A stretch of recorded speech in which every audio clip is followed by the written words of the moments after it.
លេចហើយពេលនេះប្រទេសថៃលេចហើយទីក្រុងបាងកកទឹកកំពុងតែជន់លិចខ្លាំងអីយោយបាទពិតជាគ្រោះថ្នាក់មែនគោរពជម្រាបសួរពុកម៉ែបងប្អូនទាំងអស់គ្នាស្វាគមន៍មកកាន់គំនិត News សម្រាប់ព័ត៌មាននៅថ្ងៃទី28ខែមិថុនាឆ្នាំ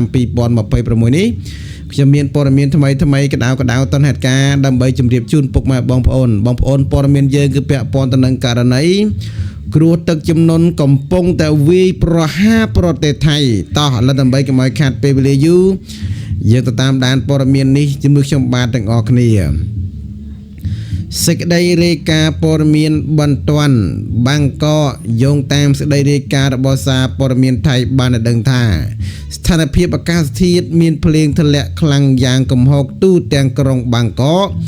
បានបង្កឲ្យមានការលិចលង់ដោយទឹកជំនន់ទឹកភ្លៀងនៅតាមដងផ្លូវទំនប់និងហេដ្ឋារចនាសម្ព័ន្ធក្រោមដីដោយនៅក្នុងនោះគឺក្រោមដីសំខាន់ត្រូវបានទឹកជន់លិចធ្វើឲ្យកកស្ទះចរាចរណ៍ស្ទើរតែគាំងទាំងស្រុងបាត់ទៅហើយនៅល្ងាចនេះព័ត៌មានលម្អិតស្ដីអំពីស្ថានភាពទឹកជំនន់និងផលប៉ះពាល់ត្រូវបានរាយការណ៍ដោយខាងក្រោមពេលវេលាកាត់ហេតុយោងតាមការចុះផ្សាយរបស់ភ្នាក់ងារសារព័ត៌មាន FM 91 Traffic Pro បានឲ្យដឹងថាកាលពីវេលាម៉ោង 1:40 នាទីថ្ងៃ28ខែមិថុនាឆ្នាំ2026បានបង្ហាញអំពីទស្សនវិជ្ជាចុងក្រោយនៃការកកស្ទះចរាចរណ៍ក៏ដូចជាទីតាំងកាត់ហេតុដោយសារតែគ្រោះទឹកជំនន់បានជន់លិចខ្លាំងនៅតំបន់នោះនៅក្នុងគន្លងផ្លូវធ្វើដំណើរមកពីទិសដៅផ្លូវណត់ទៅវងឆ្ពោះទៅកាន់តំបន់ឡាប្រាចៅផលប៉ះពាល់លើគ្រោះថ្នាក់ចរាចរណ៍ទឹកជំនន់ទឹកភ្លៀងធ្វើឲ្យមានផលប៉ះពាល់ខ្លាំងបានធ្វើឲ្យយានយន្តគ្រប់ប្រភេទត្រូវបង្ខំចិត្តបន្ថយល្បឿននិងជម្លៀសគ្នាចេញពីរថយន្តធ្វើដំណើរតាមគន្លងធម្មតាដែលបណ្ដាលឲ្យមានការកកស្ទះចរាចរណ៍យ៉ាងធ្ងន់ធ្ងរបន្តកន្ទុយគ្នារាប់សិបគីឡូម៉ែត្រឯណោះយ៉ាងណាទស្សនវិជ្ជានេះបានបង្ហាញក្នុងរូបភាពគឺជាផ្ទៃផ្លូវមួយចំហៀងនៃផ្លូវនៅក្នុងប្រទេសថៃដោយសារទឹកជំនន់បានជន់លិចយ៉ាងខ្លាំងក្លាលិចយ៉ាងជ្រៅឆ្លុះបញ្ចាំងអំពីឃើញថាពេលនេះប្រទេសថៃកំពុងតែលិចលង់ខ្លាំងហើយរថយន្តទាំងអស់ត្រូវតែបើកភ្លើង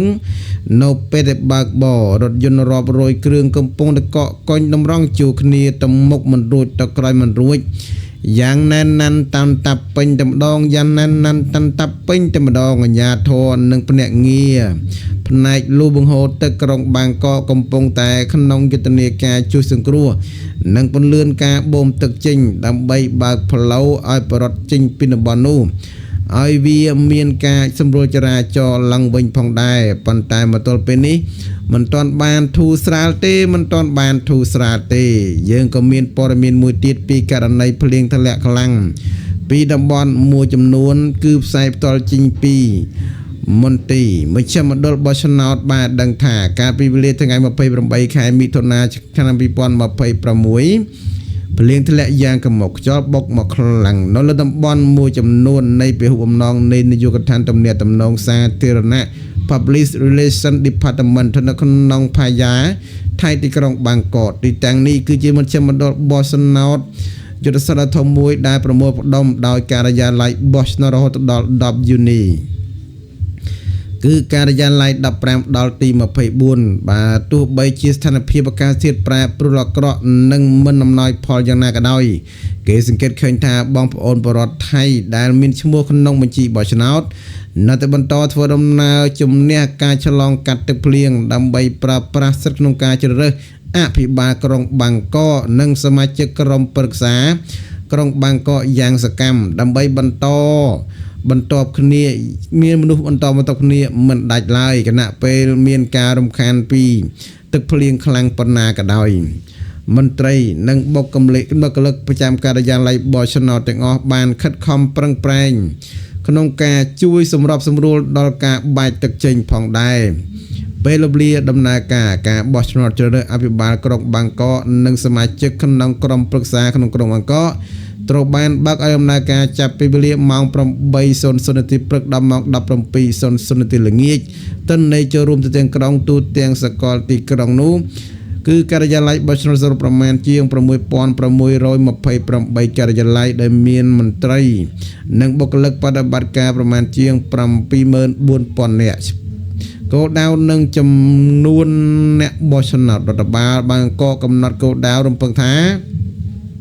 ចំនួនអ្នកបោះឆ្នោតនឹងកើនឡើងរហូតដល់ 70% នៃចំនួនអ្នកជាពលករដែលមានសិទ្ធិបោះឆ្នោតសរុបប្រមាណជាង 4.42 លាននាក់ក្រោយមកនៅវេលាម៉ោង 17 ល្ងាចគណៈកម្មការបានបិទប្រកាសជាប់ឆ្នោតជាផ្លូវការព្រាមនោះគណៈកម្មការប្រចាំការិយាល័យបោះឆ្នោតទី 10 យូនីក្នុងខណ្ឌភ័យថៃ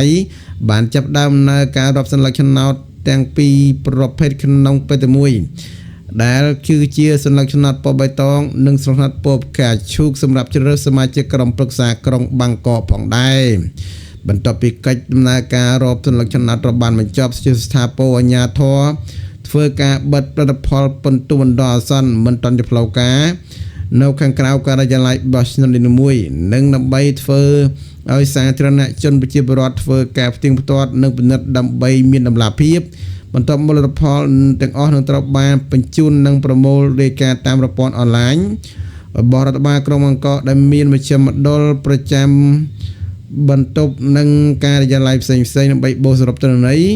ដើម្បីប្រកាសលទ្ធផលតែម្ដងនៅទីក្រុងបាងកកនេះបើយោងតាមការចុះផ្សាយរបស់សារព័ត៌មានថៃ The Standard បងប្អូននេះគឺជាព័ត៌មានខ្លះៗពាក់ព័ន្ធទៅនឹងទឹកលិចក្នុងប្រទេសថៃហើយឃើញថាទឹកលិចខ្លាំងប៉ុណ្ណាក៏ដោយក៏ជនជាតិថៃនឹងបាននាំគ្នាសម្រុកទៅធ្វើការបោះឆ្នោតផងដែរបាទអញ្ចឹងបងប្អូនការបោះឆ្នោតនេះគឺជាការបោះឆ្នោតជ្រើសរើសនៅចវាយក្រុងចវាយស្រុកចវាយក្រុងបាងកកអញ្ចឹងដែរបាទហើយជាប់អ្នកណាជាប់បណ្ដឹងយើងក៏មិនទាន់បានដឹងដែរបាទគឺមិនទាន់មានការប្រកាសជាផ្លូវការទេតែប្រកាសបណ្ដោះអាសន្នទេបាទបងប្អូនអញ្ចឹងព័ត៌មានយើងសូមបញ្ចប់តែប៉ុណ្ណេះសិនចុះអរគុណច្រើនសូមគោរពលាជួបគ្នានៅវីដេអូក្រោយ